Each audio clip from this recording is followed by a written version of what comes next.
পৌষ মাস পড়ে গেছে। পৌষ মাস মানেই পিঠে পুলির মাছ, ঘরে ঘরে পিঠে পুলি হবে।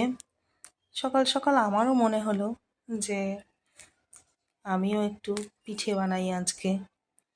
বড়মশাইকে বললাম আমাকে একটা পিঠে বানানোর জন্য কড়াই এনে দাও।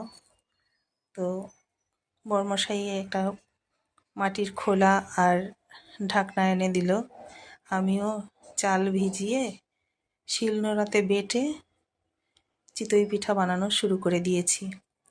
তো এই পিঠেগুলো কে কী নামে চেনেন আপনারা, আর এই পিঠে কে কোন সবজি বা কোন জিনিসের সাথে খেতে ভালোবাসেন সবাই একটু কমেন্টে বলবেন। আমার আবার এটা পায়েসের সঙ্গে খেতে ভালো লাগে। আমি মিষ্টি জিনিসটা একটু বেশি পছন্দ করি, তাই পায়েসের সাথে খেতেই বেশি ভালো লাগে। আবার বড়মশাই সবজির সাথে খেতে ভালোবাসে।